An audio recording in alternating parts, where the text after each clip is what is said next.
नमस्कार दोस्तों, आप देख रहे हैं विद्या गुरु और इस वीडियो में आपके लिए अक्टूबर के सेकंड वीक में जो करंट अफेयर्स बने हैं उनको यहाँ पर हम डिस्कस करेंगे। इसमें सभी टॉपिक कवर किए गए हैं, चाहे वो नेशनल हो, इंटरनेशनल हो, अपॉइंटमेंट से रिलेटेड हो, स्टेट से रिलेटेड हो, डिफेंस हो या फिर कोई इंपॉर्टेंट डे हो, सभी को यहाँ पर कवर किया गया है।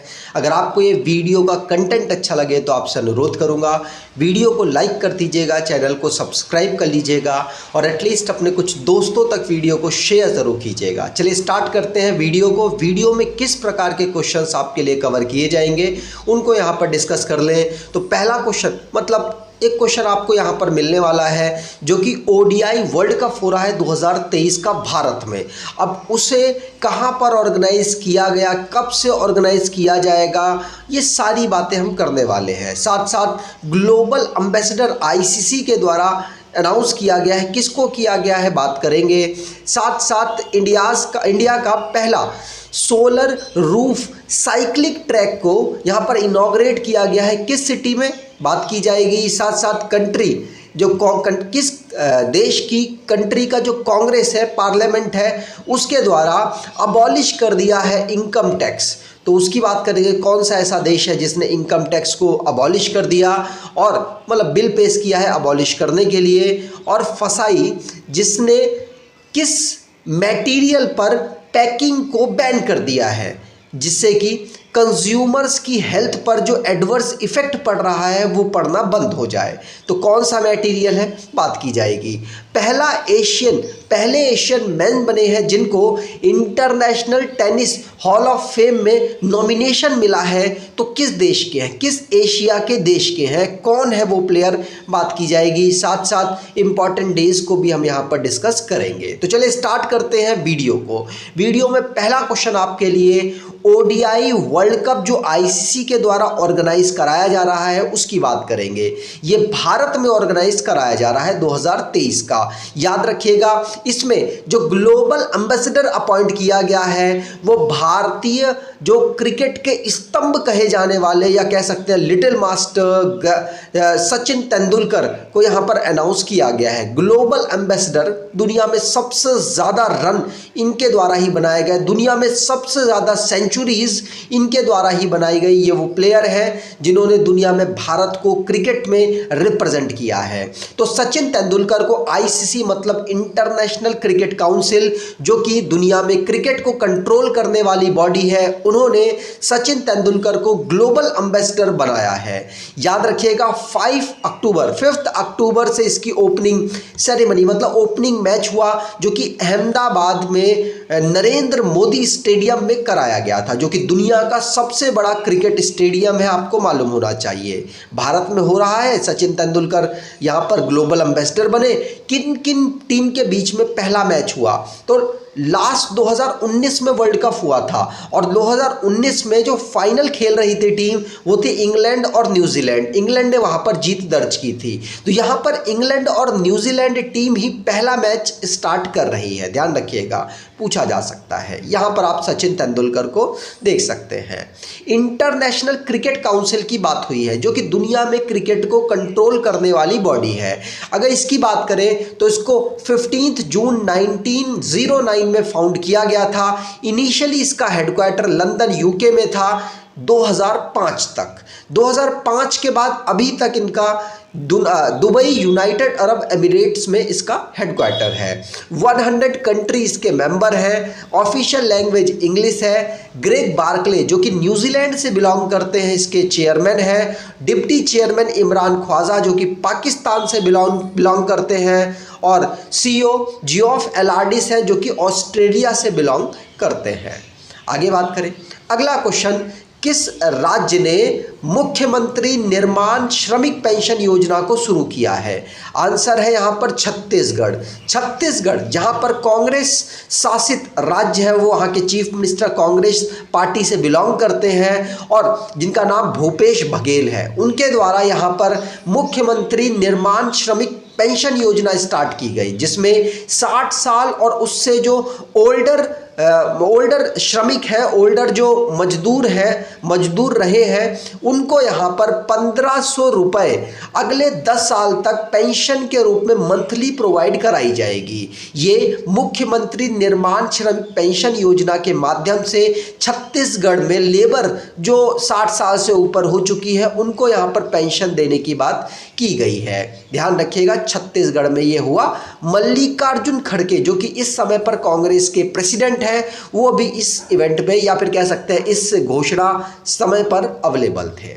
अगला क्वेश्चन, इंडिया का पहला सोलर रूफ साइकिलिंग ट्रैक को इनॉग्रेट किया गया है। कहां पर इनॉग्रेट किया गया? तो हैदराबाद तेलंगाना की कैपिटल में इसको इनॉग्रेट किया गया है। ये जो innovative solar roof cycling track है, इसके माध्यम से जो यहाँ सोलर लगाए गए हैं उसके माध्यम से वहां पर जो भी एनर्जी का यूज होता होगा उसको उससे यूज करने की कोशिश की जाएगी। यहाँ पर 16,000 सोलर पैनल लगाए गए हैं और जिसमें 16 मेगावाट इलेक्ट्रिसिटी प्रोड्यूस होगी, जो कि वहां पर यूज होने वाली इलेक्ट्रिसिटी की जो खपत है उसको पूरा करने में मदद करेगी। तो ध्यान रखिएगा, भारत की पहली सोलर रूफ साइकिलिंग ट्रैक को हैदराबाद में इनॉग्रेट किया गया है। यहां पर आप तस्वीर कुछ इस प्रकार से देख सकते हैं। अगला क्वेश्चन, मालदीव के नए प्रेसिडेंट कौन इलेक्ट हो चुके हैं? तो इनका नाम है मोहम्मद मुइज़ू। क्या? मोहम्मद मुइज़ू। कहा जाता है कि ये इससे पहले मेयर थे और मोहम्मद मुइज़ू जो कि भारत के पर्सपेक्टिव से माना जा रहा है कि चाइना की तरफ थोड़ा झुकाव इनका ज़्यादा है। इनसे पहले मोहम्मद सोलिह थे जो कि भारत की तरफ उनका झुकाव ज़्यादा था, इसीलिए भारत से संबंध मालदीव के काफ़ी अच्छे चल रहे थे। हिंद महासागर में उपस्थित ये भारत का एक वाटरलैंड देश है जो कि बाउंड्री वाटर के माध्यम से शेयर करता है। बहुत इंपॉर्टेंट इसलिए है क्योंकि हिंद महासागर में इसकी लोकेशन बहुत इंपॉर्टेंट है। बहुत सारे छोटे छोटे द्वीप्स हैं जो कि इसके कवर में आते हैं। अगर अच्छा रिलेशनशिप इस देश से चलता है तो उन द्वीपों का जो क्रिटिकल कंडीशंस होती हैं उस समय पर यूज़ किया जा सकता है। अब चाइना को यहाँ पर एडवांटेज आगे मिल सकता है, इसीलिए मोहम्मद मुइज़ू का नाम बहुत चर्चाओं में रहा। याद रखिएगा, मालदीव के नए प्रेसिडेंट बन गए हैं। यहाँ की माले कैपिटल है, ध्यान रखिएगा। अगला क्वेश्चन है 2023 का शास्त्र रामानुजन प्राइज जो कि मैथमेटिक्स की फील्ड में दिया जाता है, किसको दिया गया? कि ये कौन है?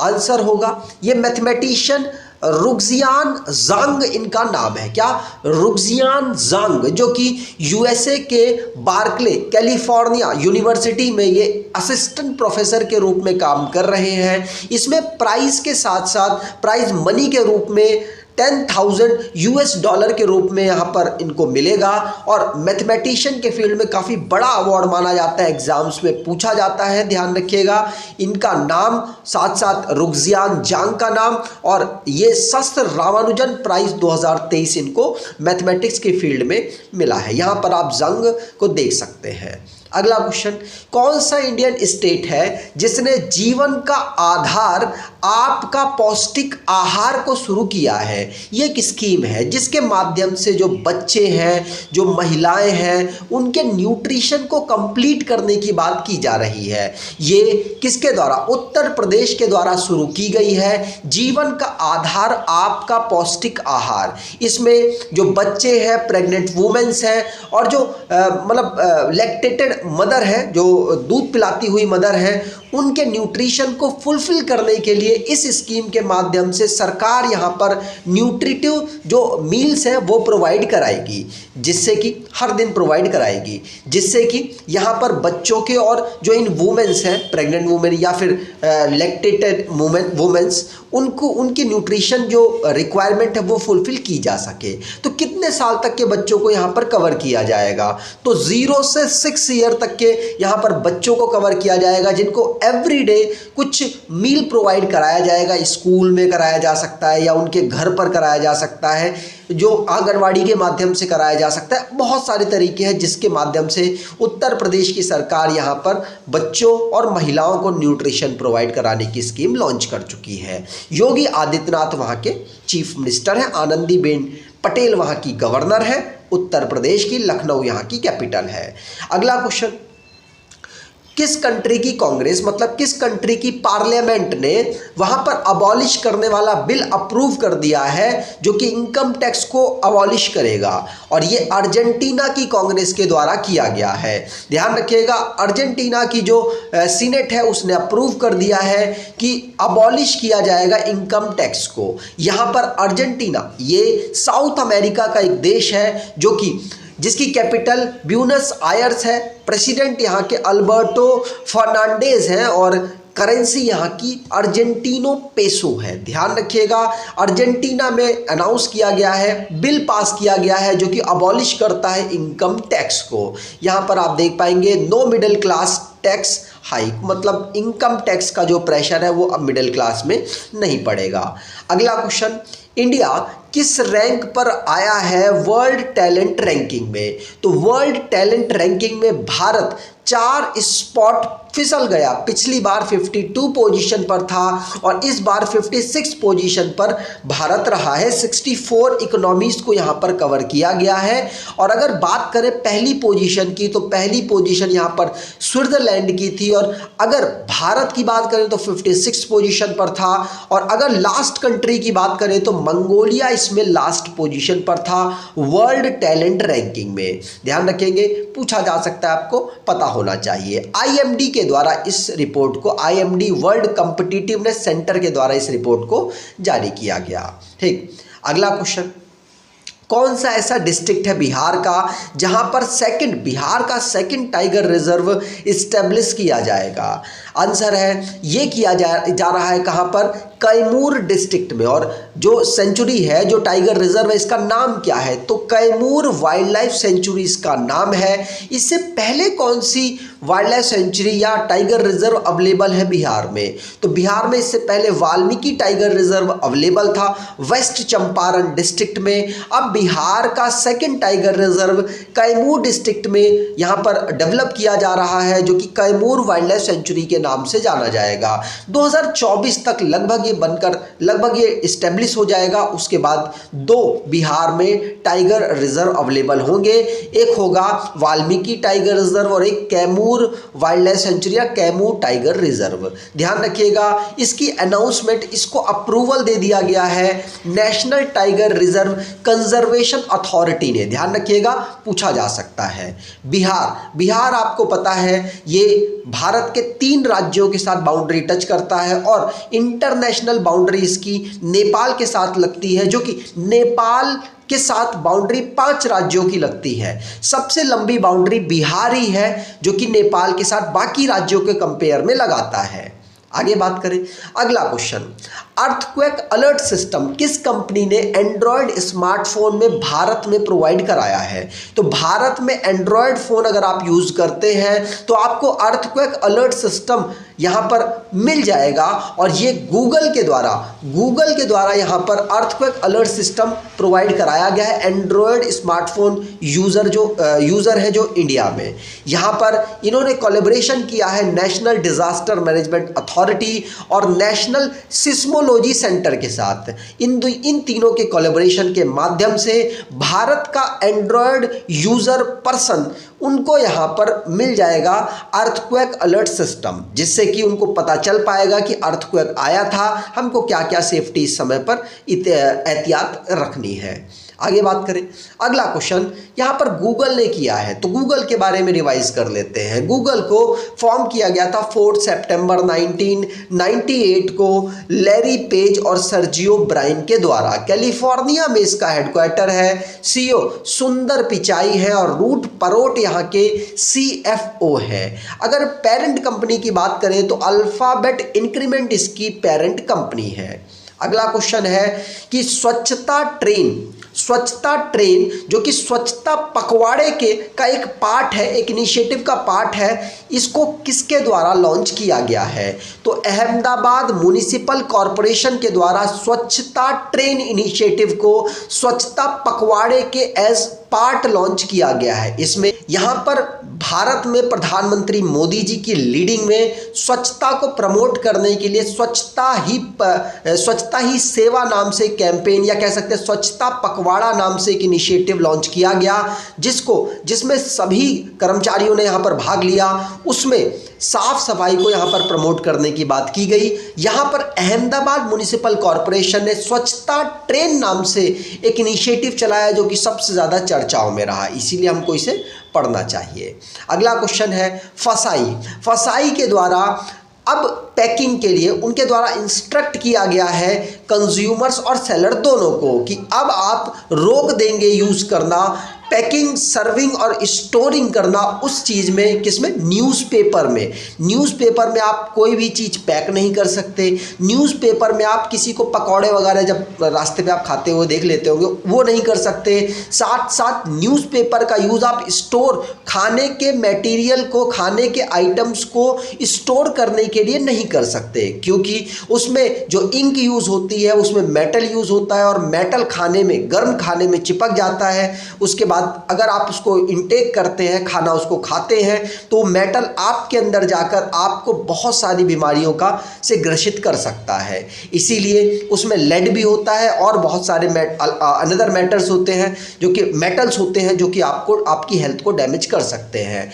इसीलिए फसाई के द्वारा यहाँ पर जो स्टैंडर्ड रेगुलेशन 2018 के अकॉर्डिंग इन्होंने प्रोहिबिटेड कर दिया है न्यूज़पेपर या उसके जैसा कोई भी मटेरियल अगर आप पैकिंग, स्टोरिंग और रैपिंग के लिए यूज़ करते हैं तो आप पर यहाँ पर जुर्माने लगाए जा सकते हैं। फसाई का ये कहना है और फसाई के द्वारा इंस्ट्रक्ट किया गया है। फसाई, ध्यान रखिएगा, food safety and standard authority of India इसकी फुल फॉर्म है। 2006 में food safety and standard act के माध्यम से इसको फाउंड किया गया था। आगे बात करें, अगला क्वेश्चन, आपने सुना होगा ग्रीन रिवॉल्यूशन भारत में 1965 के आसपास चला था। लगभग ये आप कह सकते हैं 1960 से 70 के समय पर ग्रीन रिवॉल्यूशन का ही समय उभर कर आया था। उसके बाद से भारत में जो प्रोडक्शन है किसका, वीट का और राइस का, वो बहुत ही तेजी से बढ़ा, क्योंकि उसमें अलग अलग वैरायटी के जो ब्रीडेड वहाँ पर जो सीड्स हैं वो यूज़ किए गए और बहुत सारे अलग अलग क्लाइमेट्स को, इरिगेशन का डिफरेंट प्रोसेस, ये सब चीज़ करने के बाद ग्रीन रिवॉल्यूशन भारत में आया। और इस चीज़ को कौन साइंटिस्ट लीड कर रहे थे, तो MS स्वामीनाथन की लीडिंग में ये सब काम हो रहा था। उसके बाद आपने सुना होगा फादर ऑफ ग्रीन रिवॉल्यूशन किसको कहा जाता है, MS स्वामीनाथन जी को कहा जाता है। भारत में ग्रीन रिवॉल्यूशन किसकी वजह से आ पाया, तो MS स्वामीनाथन जी की वजह से ही आ पाया था। इनका भी हाल ही में निधन हो गया, 98 ईयर के थे ये और इनका निधन हुआ। इन्होंने भारत में जो गेहूं का प्रोडक्शन बढ़ाने में, चावल का भी प्रोडक्शन बढ़ा है लेकिन गेहूं का जो प्रोडक्शन भारत में बढ़ा है वो सबसे अहम योगदान इन्हीं का रहा है ग्रीन रिवॉल्यूशन के माध्यम से। अभी इनका रिसेंटली में निधन हुआ और MS स्वामीनाथन भारत के चर्चित पर्सनैलिटी और साइंटिस्ट थे। याद रखिएगा, इनको बहुत सारे अवार्ड्स भी भारत सरकार के द्वारा और दुनिया के लेवल पर मिले हैं, जैसे कि इनके कंट्रीब्यूशन के लिए इनको पद्मश्री, पद्म भूषण, पद्म विभूषण, भारत के सेकंड, थर्ड और फोर्थ रैंकिंग में जो हाईएस्ट सिविलियन अवार्ड है वो इनको प्राप्त हुआ। साथ साथ इनको रमन मैग्सेसे अवार्ड भी 1971 में प्राप्त हुआ था, ध्यान रखिएगा। ये MS स्वामीनाथन आप देख सकते हैं। अगला क्वेश्चन है, इंडिया की ग्लोबल इनोवेशन इंडेक्स 2023 में रैंकिंग क्या रही है, तो भारत की ग्लोबल इनोवेशन इंडेक्स 2023 में रैंकिंग रही है 40। ध्यान रखिएगा, एक टाइम था 2015 में भारत की रैंक थी 81 और अब भारत की 2023 में रैंक कितनी है, 40। ध्यान रखिएगा, ग्लोबल इनोवेशन इंडेक्स में भारत ने बहुत बेहतरीन परफॉर्मेंस किया और अभी 132 इकोनॉमीज में भारत की पोजीशन यहाँ पर 40 पोजीशन पर आ चुकी है। ठीक, आगे बात करें, अगला क्वेश्चन, भारत की टीम जिसने गोल्ड मेडल जीता है हॉर्स राइडिंग में, आफ्टर 41 ईयर के बाद। वैसे बहुत सारे इस बार के गेम हैं एशियन गेम्स में जिसमें भारत ने आज तक उसमें गोल्ड मेडल नहीं जीता, आज तक कोई मेडल नहीं जीता, लेकिन इस बार जीता है। यहाँ पर भारत ने टोटल 100 से भी ऊपर मेडल्स जीत लिए हैं। याद रखिएगा, भारत ने इस बार जो जेवलिन थ्रो होता है उसमें भी गोल्ड मेडल जीता। जेवलिन थ्रो में मेल में नीरज चोपड़ा लीड करते हैं, लेकिन इस बार अन्नू कुमारी नाम की एक प्लेयर है जिन्होंने भारत को यहाँ पर एशियन गेम्स में जेवलिन थ्रो में गोल्ड मेडल दिलाया। वो उत्तर प्रदेश मेरठ से बिलोंग करती हैं। तो बहुत सारे रिकॉर्ड टूटे। नेक्स्ट वीडियो में सारे क्वेश्चंस का कलेक्शन लेकर आपके लिए आ जाऊंगा और उसको कवर कर दूंगा, ध्यान रखिएगा। लेकिन 41 ईयर बाद भारत को हॉर्स राइडिंग में भी यहाँ पर गोल्ड मेडल मिला है। तो भारत ने इस बार 100+ मेडल जीते और एशियन गेम्स में ऐसा पहली बार हुआ है भारत के साथ जिन्होंने जब 100+ मेडल भारत को यहाँ पर प्राप्त हुए हैं। अगर बात करें हॉर्स राइडिंग में तो अनुषा अग्रवाला और हृदय कीर्ति चड्डा और दिव्य कीर्ति सिंह और सुदीप्ति हजेला, यहाँ पर इन 4 प्लेयरों ने हॉर्स राइडिंग में भारत को कंपटीशन में गोल्ड मेडल दिलाया। आप यहाँ पर चारों को देख सकते हैं। अगर हॉर्स राइडिंग की बात करें तो भारत को 1982 में गोल्ड मेडल पहला मिला था। उसके बाद अब यहाँ पर 2023 में मिल रहा है, जो कि 2022 का एशियन गेम्स हो रहा है। लास्ट ईयर कोरोना की वजह से इसको आगे शिफ्ट किया गया था चाइना के द्वारा। चाइना में ही इसको ऑर्गेनाइज कराया जा रहा है, हांगझू में। अगला क्वेश्चन है कि किस बैंक, यस बैंक ने किसको हेड अपॉइंट कर दिया है कंट्री का होलसेल बैंकिंग को जो लीड करने वाला है। इनका नाम है मनीष जैन। ध्यान रखिएगा, कंट्री का हेड होलसेल बैंकिंग का यस बैंक ने किसको अपॉइंट किया? तो मनीष जैन को अपॉइंट किया। किसकी जगह ये लेंगे? तो रवि थोटा की जगह ये लेंगे। यस बैंक की बात करें तो 2004 में इसे फाउंड किया गया। मुंबई में इसका हेडक्वार्टर है। यहाँ पर आप देख पाएंगे जिनको हेड नियुक्त किया गया। अगला क्वेश्चन, रिजर्व बैंक के द्वारा किस कोऑपरेटिव बैंक का लाइसेंस कैंसिल कर दिया? क्योंकि उनके पास फंड उतना नहीं है जितना किसी भी बैंक को चलने के लिए होना चाहिए। तो सफिशिएंट कैपिटल अवेलेबल नहीं होने की वजह से इनको यहाँ पर इनका जो लाइसेंस है वो रद्द किया गया आरबीआई के द्वारा। ये बैंक है कपोल कोऑपरेटिव बैंक लिमिटेड। कौन सा? कपोल कोऑपरेटिव बैंक लिमिटेड, ध्यान रखिएगा। अगला क्वेश्चन, उससे पहले आरबीआई को थोड़ा सा रिवाइज कर ले। 1935 में इस बैंक को फाउंड किया गया। 1949 में इस बैंक का नेशनलाइजेशन किया गया। इनिशियली इसका हेडक्वार्टर कलकत्ता में था, बाद में 2 साल बाद 1937 में मुंबई में इसका हेडक्वार्टर कर दिया गया और अभी तक इसका हेडक्वार्टर मुंबई में है। आरबीआई के पहले गवर्नर थे सर ओसबोर्न स्मिथ। पहले भारतीय गवर्नर थे सीडी देशमुख। पहले और आखिरी गवर्नर जो कि बाद में भारत के प्रधानमंत्री भी बने तो मनमोहन सिंह जी थे यहाँ पर, जो भारत के आरबीआई के गवर्नर भी थे, बाद में भारत के प्रधानमंत्री भी बने हैं। और केजे उदेशी पहली वुमेन डिप्टी गवर्नर भी ये रही हैं। अगला question, 13th Indo Pacific आर्मीज chief की कॉन्फ्रेंस कहां पर ऑर्गेनाइज कराई गई? तो ये दिल्ली में ऑर्गेनाइज कराई गई। ये 26 से लेकर 27 सितंबर तक ऑर्गेनाइज हुई थी। ध्यान रखिएगा, डिफेंस मिनिस्टर राजनाथ सिंह जी भी यहां पर अवेलेबल थे। 30 कंट्रीज के यहां पर रिप्रेजेंटेटिव ने पार्टिसिपेट किया। आर्मी के जो चीफ और डिप्टी चीफ हैं, इसमें यूनाइटेड स्टेट और साथ साथ कनाडा के साथ इशू चल रहा है, उनके भी यहाँ पर आर्मीज और जो चीफ है और डिप्टी चीफ है, दोनों ने आर्मी के पार्टिसिपेट किया है। भारत को यहाँ पर किसने लीड किया? तो भारतीय आर्मी को जनरल मनोज पांडे जी, जो कि इस समय पर भारतीय आर्मी के चीफ है, उनके द्वारा लीड किया गया। यहाँ पर आप देख पाएंगे राजनाथ सिंह जी को और यहाँ पर हमारे आर्मी के चीफ मनोज पांडे जी को। अगला क्वेश्चन, एचडीएफसी ने रीअपॉइंटमेंट किनका किया है जो कि ऑलरेडी एचडीएफसी में मैनेजिंग डायरेक्टर के पद पर काम कर रहे थे? तो इनका नाम है शशिधर जगदीशन को रीअपॉइंट कर दिया है और आरबीआई के द्वारा इनकी अप्रूवल भी मिल चुका है। ठीक, यहाँ पर आप शशिधर जगदीशन को देख सकते हैं। अगला क्वेश्चन, भारतीय भाषा उत्सव प्रोग्राम कहाँ पर ऑर्गेनाइज कराया गया? तो भारतीय भाषा उत्सव प्रोग्राम लखनऊ में उत्तर प्रदेश की कैपिटल में ऑर्गेनाइज कराया गया। 75 दिन का ये पूरा प्रोग्राम है जिसमें भारतीय भाषाओं को प्रमोट करने की यहाँ पर जो अलग अलग ऑर्गेनाइजेशन है, फेमस जो पोएट है वो यहाँ पर पार्टिसिपेट कर रहे हैं और लैंग्वेज को प्रमोट कर रहे हैं। आगे बात करें अगला क्वेश्चन, तो किस यूनियन मिनिस्ट्री ने foreign contribution regulation amendment rule 2023 को लॉन्च किया है? आंसर होगा मिनिस्ट्री ऑफ होम अफेयर्स के द्वारा इसको लॉन्च किया गया। इसमें क्या है, तो जो एनजीओज है और कोई भी और संगठन है वो फॉरेन से जो भी पैसा मिलता है, जो भी उनको एसेट मिलता है, उनका यहाँ पर बताना होगा उनको सरकार को कि क्या क्या उनको एसेट्स मिले हैं, जिससे कि सरकार उसकी मॉनिटरिंग भी कर सके और उस जो एसेट है उसका कोई भी एनजीओ गलत इस्तेमाल ना कर पाए। इसके लिए इसको लॉन्च किया गया foreign contribution regulation amendment rule 2023 के माध्यम से। अमित शाह जी के द्वारा ये इनॉग्रेट किया गया, मतलब बिल लाया गया। अगला क्वेश्चन, भारत ड्रोन शक्ति एग्जीबिशन 2023 को इनॉग्रेट कहां पर किया गया?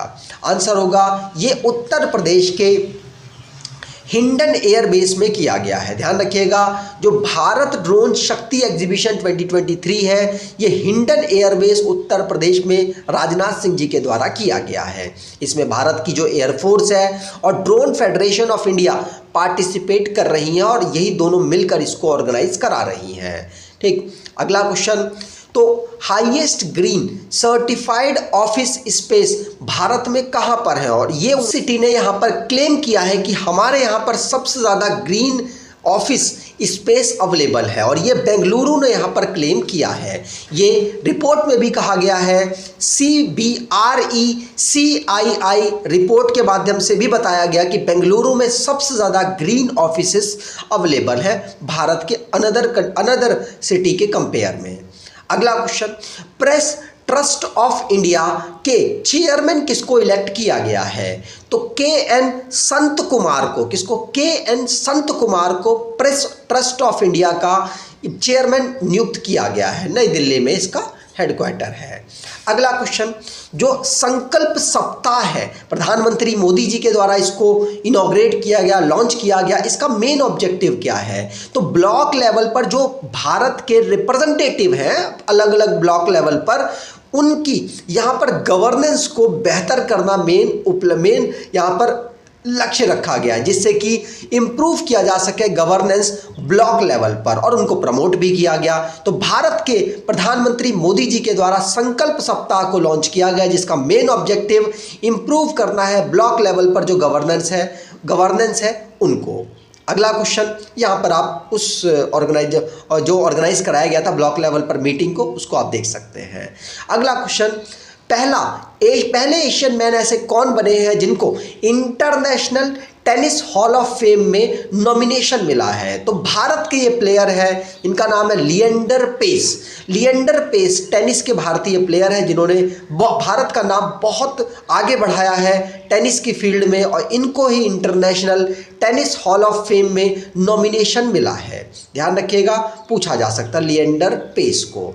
अगला क्वेश्चन, खादी महोत्सव कहाँ पर ऑर्गेनाइज कराया गया? तो खादी महोत्सव खादी एंड विलेज इंडस्ट्रीज के द्वारा मुंबई में इनॉग्रेट किया गया और इसका इनॉग्रेशन MSME मिनिस्टर है हमारे नारायण राणे जी, यूनियन मिनिस्टर हैं, उनके द्वारा इनॉग्रेट किया गया है मुंबई में, जिसमें वोकल फॉर लोकल एग्जीबिशन लगाया गया और यहाँ पर वोकल जो लोकल चीज़ें हैं उनको यहाँ पर प्रमोट करने की बात की गई है और प्रमोट किया जा रहा है। अगला क्वेश्चन, मुख्यमंत्री ग्रामीण आवास न्याय योजना किस राज्य के द्वारा शुरू की गई? तो इसमें छत्तीसगढ़ के द्वारा इसको शुरू किया गया। मुख्यमंत्री ग्रामीण आवास न्याय योजना, जिसमें 47,000 से ज़्यादा घर जो गरीब लोग हैं उनको प्रोवाइड, रूरल एरिया में और जो गरीब लोग हैं उनको प्रोवाइड कराए जाएंगे इनिशियली।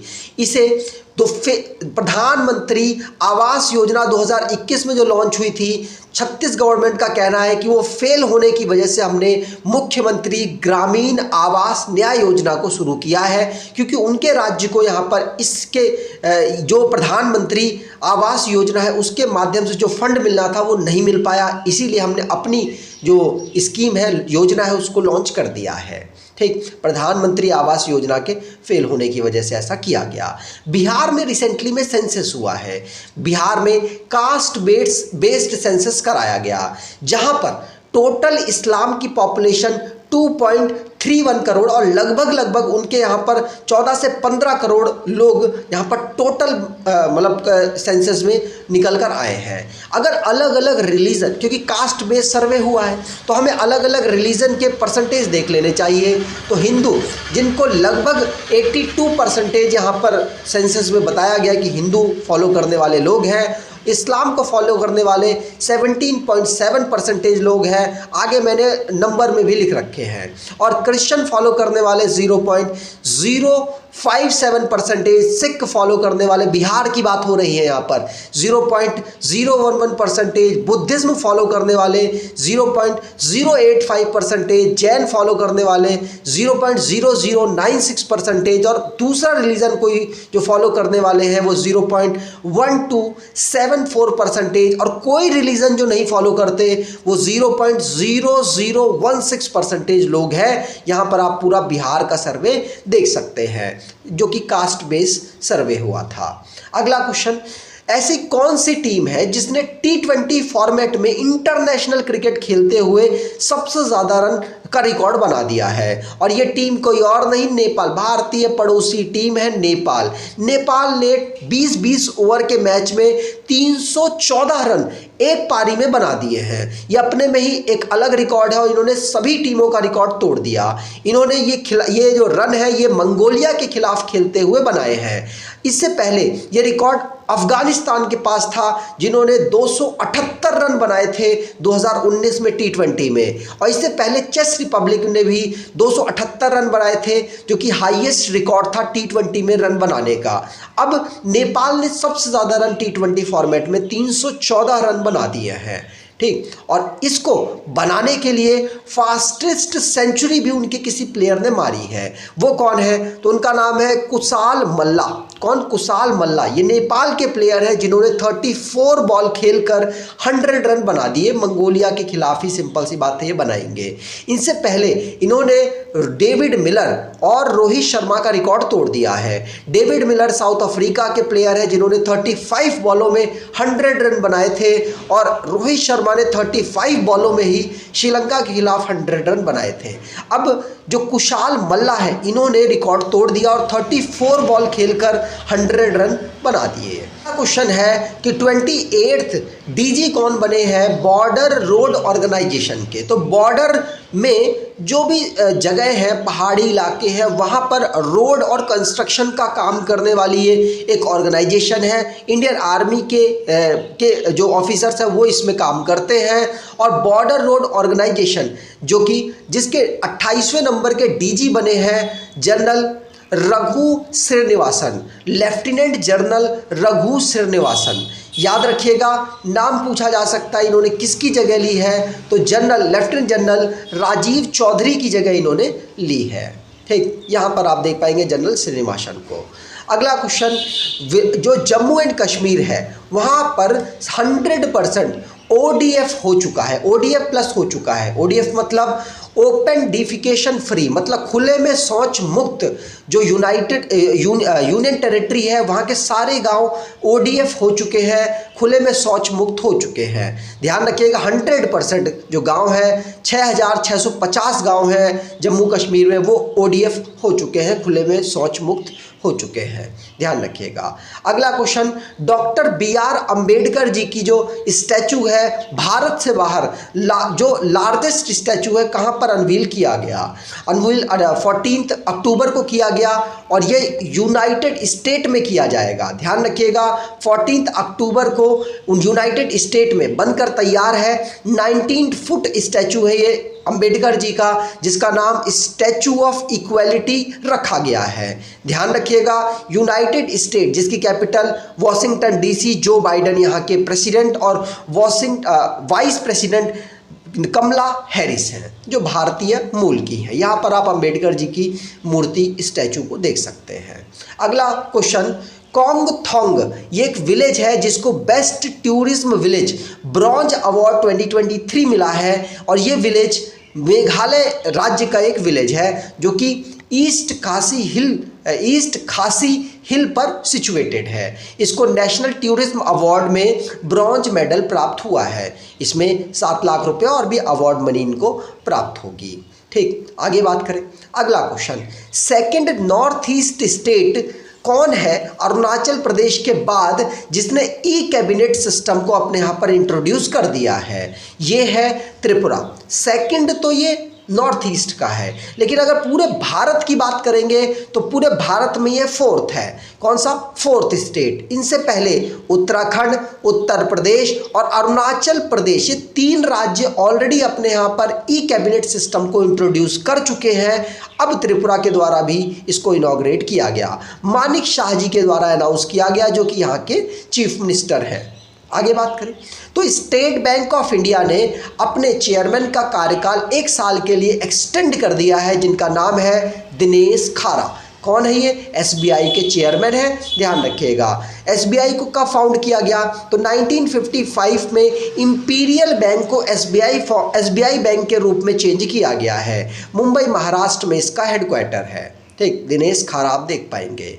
अगला क्वेश्चन, तो गवर्नमेंट ऑफ इंडिया ने जो टेन्योर है उसको यूआईडीएआई के जो हेड है उनका टेन्योर बढ़ा दिया 1 साल के लिए। इनका नाम है अमित अग्रवाल। ध्यान रखिएगा, अमित अग्रवाल जो कि यूआईडीएआई के जो हेड है उनका 1 साल का कार्यकाल बढ़ा दिया गया है, जो आधार बनाने वाली भारत में एक संस्था है। अगला क्वेश्चन, वर्ल्ड टीचर्स डे हम कब ऑब्जर्व करते हैं? लेकिन अगर आपसे पूछ ले नेशनल टीचर्स डे कब ऑब्जर्व करते हैं तो 5 सितंबर को ऑब्जर्व होता है। लेकिन अगर आपसे पूछा जाए वर्ल्ड टीचर्स डे कब ऑब्जर्व होता है तो 5 अक्टूबर को वर्ल्ड टीचर्स डे ऑब्जर्व होता है, जिसको 1994 से ILO इंटरनेशनल लेबर ऑर्गेनाइजेशन और यूनिसेफ के द्वारा और दूसरी एजुकेशनल जो इंटरनेशनल संस्थाएं हैं उनके द्वारा इसको ऑब्जर्व किया जाता है। इस साल की थीम इसकी teachers leading in crisis reimagining the future रखी गई है।